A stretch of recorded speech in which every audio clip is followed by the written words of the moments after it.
I'm Eva Pilgrim. Thanks for streaming with us. Week 5 of the Sean Diddy Combs trial kicking off with the hip-hop mogul's ex-girlfriend Jane back on the stand. She began tearing up, crying into a microphone at one point after testifying about a text she sent Combs after he allegedly requested a so-called hotel night. Jane replying, "I'm not a porn star. I'm not an animal. I need a break." Jane also describing for the jury what she saw as love bombing, something she said he would do when he wanted to watch her have sex with other men. Jane also telling the jury she almost fainted when she learned about Cassie Ventura's lawsuit against Combs, testifying it was like reading her own story. She testified she was with Combs the day that hotel surveillance video showing Combs attacking Cassie back in 2016 became public. Combs has pleaded not guilty to all allegations in the case. There's a lot to get to from court. Plus, the new evidence released, voice memos from Combs to Jane, played for the jury. You can hear them for yourself coming up. And a toxicologist breaks down all the drugs we've been hearing about during this trial. How can that affect a person's body? But first, let's get right to the federal courthouse. Aaron Katersky, our chief investigative correspondent, has been in court all day. Aaron, bring us up to speed. What did Jane say on the witness stand today? Oh, she said a lot, Eva, and there were these long sequences of anguished text messages telling Sean Combs how she no longer wanted to perform in these so-called hotel nights with male prostitutes, and what she described as dismissive nature of Combs' response. But there were a couple of notable things. One, I think you hit on. Jane says she was there at Combs' Miami home in May 2024 when the Cassie video first aired on CNN, and she said Combs even showed her a draft of the statement that he was going to post to Instagram apologizing for it, and the jury heard her say that she didn't think he was being genuine. When she later heard and saw that Instagram post, the defense objected. The judge instructed the jury to disregard that testimony. The other interesting thing, Eva, that Jane said on the witness stand is that Sean Combs is still not only just paying her rent, but also paying her legal bills. And his defense attorneys were the ones to whom she first disclosed that Sean Combs got violent with her in June 2024. Okay, Cassie Ventura, Combs' ex, was not in court today, but her civil suit against Diddy came up today. Why was that? Jane said she nearly fainted, or she said, in fact, maybe I did faint, because it was like reading her own story, as she put it, her own sexual trauma. And she said she confronted Sean Combs about it, and he told her that that was the only time in his relationship with Cassie Ventura when there had been violence. Now, the jury has certainly heard differently, but then there's Jane at Sean Combs' house when the video comes out. And she says that Combs gives her the statement to read. She thought it was apologetic, appropriately so, but when she finally heard it, she just didn't think that it was enough. And after that hotel video became public and Combs pledged to become a better man, what did Jane say happened? That's when she said that Sean Combs got violent with her in June 2024. And she was frank with the jury. She started it. She was getting upset. She was sort of pent up with all this resentment and anger at being forced into these hotel nights, she said. And she and Combs were kind of going at it a little bit. He bent over to tie his shoe, and she said she smacked his head into the counter and took off. He followed, kicked down several doors. The jury saw photos of the damaged doors that she later sent to a repairman. And that's when eventually she ran outside. She says Combs picked her up by the neck and dragged her back into the house, dragged her by the arm and by the hair. And it's this kind of repetitive behavior, because the jury has previously heard about dragging from Cassie Ventura, that the prosecutors say proves the kind of racketeering offenses that Combs is charged with, that he's pleaded not guilty to. But generally, this is also, prosecutors say, evidence of sex trafficking by coercion, because it speaks to Jane's state of mind. She knew that Combs could be violent. She agreed to yet more hotel nights, perhaps under duress. Jurors also had a chance to hear a voice recording on Friday that Sean Combs allegedly sent to Jane. What did he say in that recording? This is all part of Sean Combs's responses to various text messages where Jane is almost pleading with him to let her stop having sex with all of these male escorts. At one point, she's telling him that she's tired, she needs a break, she's not a porn star, she's not an animal, she's sore. And the jury heard Combs's response, which Jane says she took as a threat. Have a listen. Girl, I done sent you flowers already. Ain't nobody talking about past? That's what I'm talking about. You don't know how to just move on. How can somebody like have a relationship with you even as a friend and you don't know how to move on? You and like it just goes crazy. Just stop. I'm saying let's move on. And my tone is like this. I'm just waking up. One of the reasons Jane said she took that as a threat is because he's talking about moving on, ending their relationship.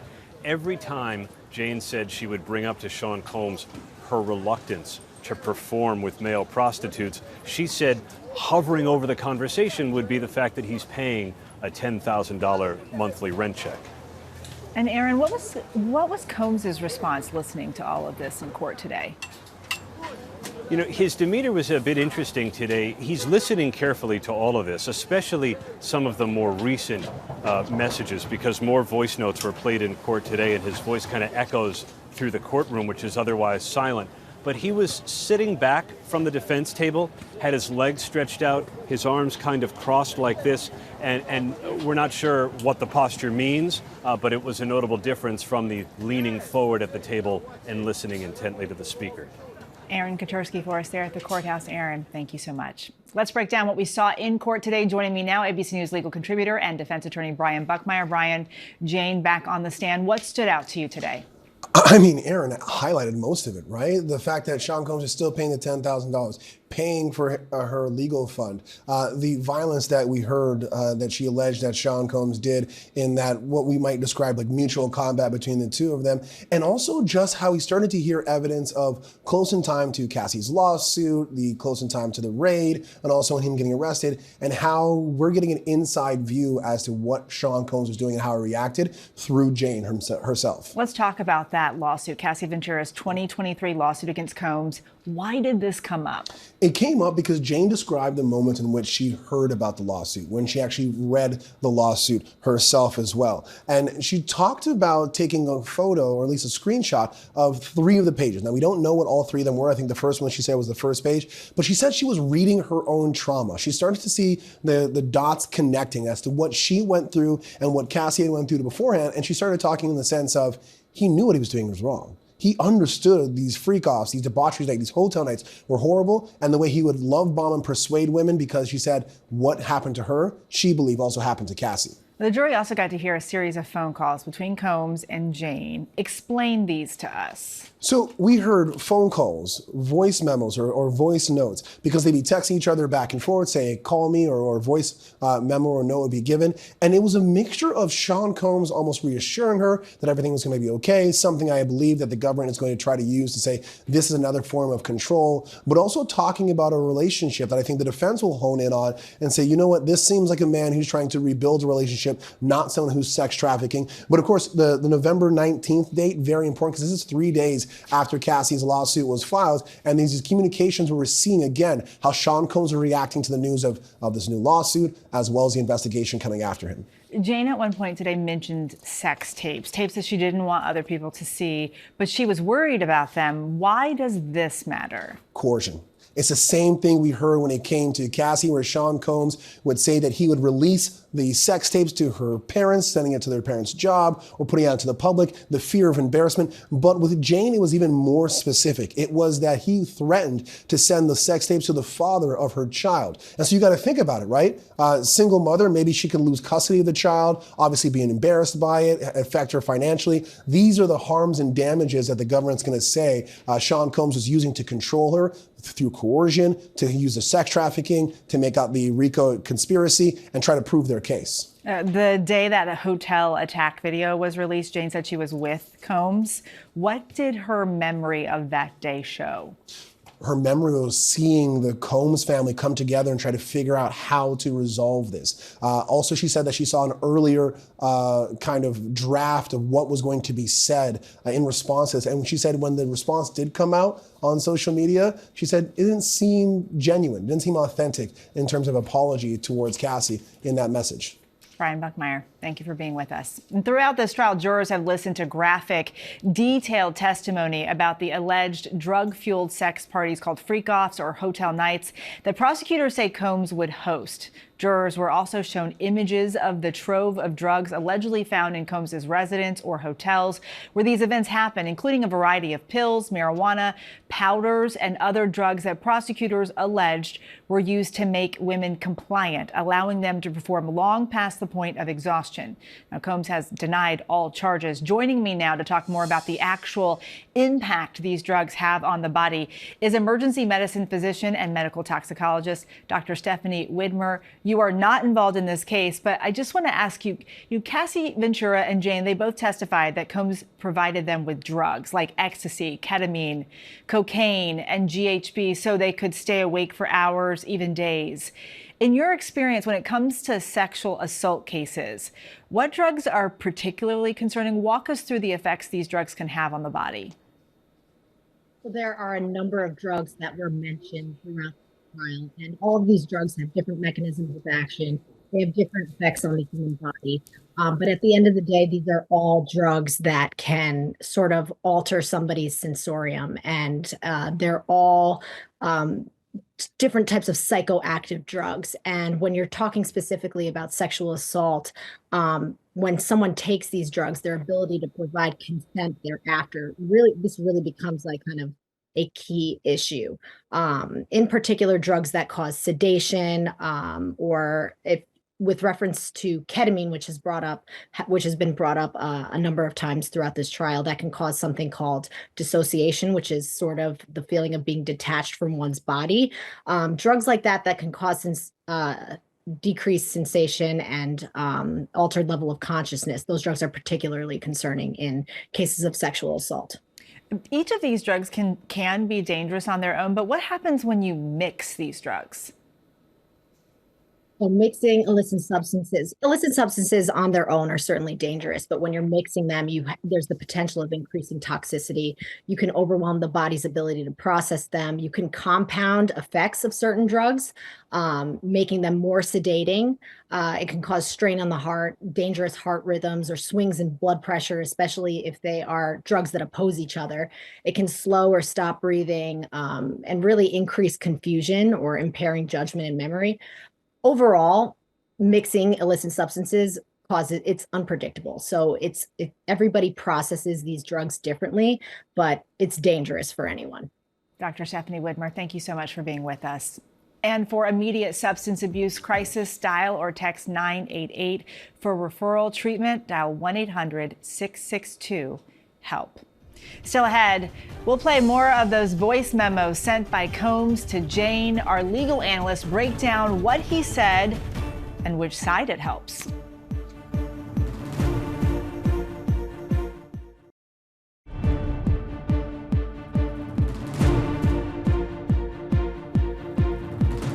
Welcome back. Week 5 of testimony in the Sean Diddy Combs case, delivering another day of gripping testimony from Combs' ex-girlfriend, Jane. Time to break down the legal strategies at play.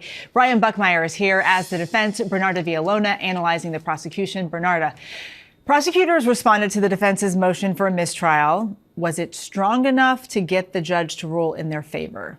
The judge is going to rule in their favor. The reason being is that the alleged prosecutorial misconduct had to deal with possibly perjurious testimony, but there's conflicting testimony having to deal with the credibility of a witness. When you're dealing with the credibility of a witness, that is specifically the job of the jury to determine the credibility. So because it's having to deal something with facts specific, I think the judge is definitely going to deny the motion and say that, look, it's up to the jury to determine the credibility. No harm done here. Brian?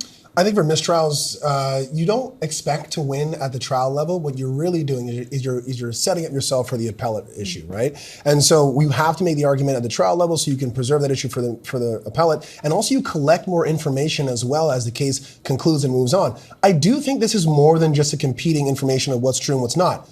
Where was Sean Combs on September 26th of that year? I mean, that's easy. Someone at the DA's office, someone in the defense should have been doing the research to say, does this make sense based on what this witness is going to testify before she testifies? I think that someone at the DA's office or the government's office dropped the ball here and merely took her word and didn't say, he's a famous guy. We can maybe find out where he might have been to try to strengthen our case. And that might present an issue on appeal, but I don't think here. Okay, let's play this recording. I want people to hear this. It was recording a voice memo from Combs to James.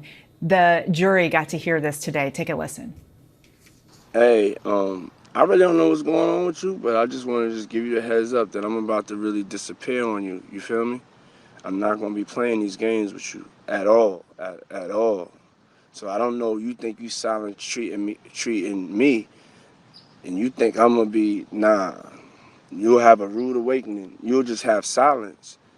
And ain't nobody threatening you, and I ain't trying to go back and forth with no woman. You know what I'm saying? I'm telling you, I ain't got no time for games. Where my life is at right now, I don't have no time for no games, baby girl. Me and you could be mad, I could have a spat, we could have whatever. Then after that, you better get on your job. That's really, that's all it is. Cause you got me on my job. Nah, it ain't never gonna work like that over here. You know what I'm saying? I was trying not to leave this message, but you have left me no choice. So either you go in the direction of like moving on like that, or you like just like have me just keep moving. Ain't no threat. I'm just being clear. I can't with you every time you get upset. So the jury heard that on Friday. As the prosecutor, what are you hoping they take away from that? You better get on your job. You better get on your job. And you know what that job was? For her to be a sex worker. That was her job. So here you have it coming out of the mouth of Sean Combs where he's telling her, get on your job. Just how I get on my job, you get on your job. So when I snap my fingers, perform. I think that would make more sense for Cassie because Cassie was the only alleged victim here that said this was like a job. I haven't heard that language from Jane, so I don't think I would stretch it that far. I think if you're the defense, what you want this to look like as is love me or leave me. Like, if you're going to be a part of my life in a relationship, then sure, but if you're going to get mad at me, I'm going to keep doing my thing. I'm going to keep doing my job. Because he's talking about her job, but also so what's his job? His job was paying her $10,000 a month, paying for her expenses, paying for the roof over her head. So he's saying, I'll disappear. So I'll disappear. Guess what? You're going to disappear out the apartment that I have you in that I'm paying the rent for. I think that's a great argument. No one's testified to that. And I think on summation, yeah, go ahead and make that argument. It's for summation. The defense is going to make an argument of, you've all heard this before. This is when you're tired of arguing with your lover, your spouse, your significant other, and you say, let's just move our separate ways or try to make this work. It's not something nefarious. They're going to paint it in a different light. Jane testified she was frustrated with the relationship with Combs, especially when she compared it to other women. Let's listen to another recording that was played on Friday. Yeah, that's my friend. I'm in Miami. I don't have a lot of friends out here, okay? She asked me if she could work out with me. I said, okay. You got to believe what you want. It's the last time you go and cursing at me, disrespecting me over nothing. Like I'm a human being. I'm not gonna lock myself up in a room and have no friends. I don't have a bunch of guy friends. I already told you that. And she just came over to work out. Like, but I'm not gonna be explaining. It don't matter if I just got finished day. I'm single. I could do whatever I want to, but I didn't. You're straight flipping out on me, and I told you that you had one more time to do this. Flipping out on me because somebody came to work out with me at my house. You're nuts. So be sad, go crazy, do whatever you want to do. Okay, I don't deserve you. I don't deserve being honest with somebody. And then every time they see somebody around, they like, I'm doing something, working out. Brian, listening to that, what's your reaction to that message? So as a defense attorney, okay, we're going to try to spin that as she's jealous. She's looking at his social media. He said in other comments that there's an open relationship. He's saying here that he's single. Now, maybe as a guy, he's trifling. Like he's gaslighting her. He's doing all the things a horrible guy friend, boyfriend will do. But both sides, as a guy and a defense attorney, none of those are criminal. He's a shady, horrible person. But you spin it both ways of, he's treating a woman poorly, or this isn't a crime? Bernarda, So here as the prosecution, like I will argue the power that he had over her. So, but also in addition to that, Eva, what I'm trying to do is I'm putting your words out there. So I'm going to be able to argue it the way I want to argue it. So are you going to get up on the stand and try to explain something different? Because you're going to be confined to the words that are in that recording. So the jury is hearing from the defendant, from his own words, from text messages, from videos, from audio recordings, from recordings on voicemails. But let's do this. You've been both a prosecutor, defense attorney, and dated in this world.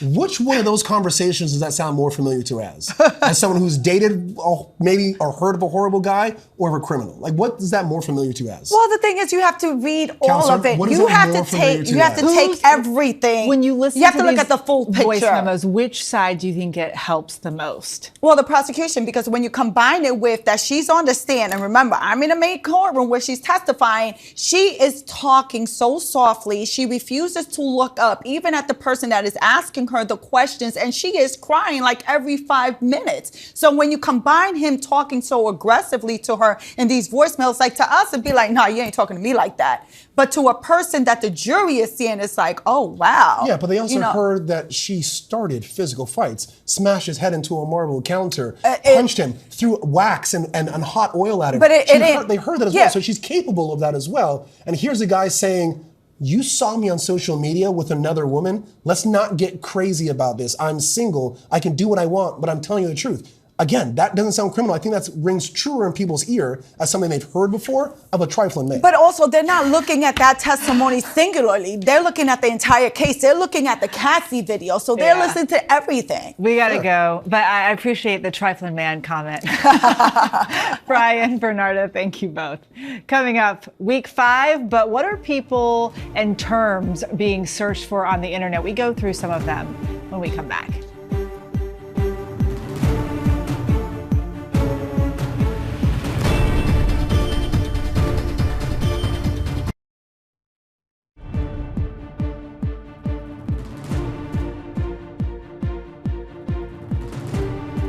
Welcome back to Burden of Proof, the case against Diddy. It's time now to take a look at some of the day's top online searches surrounding this high-profile criminal trial. The searches range from what does Diddy look like now to what is love bombing. ABC News contributor Kelly Carter joins us now from Los Angeles. She covers entertainment and pop culture for us. Let's get right to it then. That's an interesting search that we're hearing about. What does Diddy look like now? Yeah, I think people want to know that because all we're seeing are the courtroom sketches. I think in most cases, with the exception of the anonymous witnesses, we get to see what they actually look like in person, do a compare contrast. That's impossible right now. No cameras in the courtroom. So then there are people who are searching what is love bombing. Love bombing, it's the bane of every woman's existence, I think. But really, it is a manipulative tactic that also is a form of emotional abuse. You know, someone kind of showering you with love to get you to do what they want you to do, essentially is what love bombing is. Kelly Carter, always so lovely to talk to you. Thank you. And thank you for joining us. We'll be back with new episodes every day of the trial. The show streams right here on ABC News Live, Disney Plus, and Hulu weekdays at 5:30 p.m. Eastern and Pacific. For even more on the Diddy trial, make sure to follow our podcast, Bad Rap, the case against Diddy, hosted by our very own Brian Buckmeyer on Apple Podcasts, Spotify, or wherever you listen. I'm Eva Pilgrim in New York. Have a good rest of your day.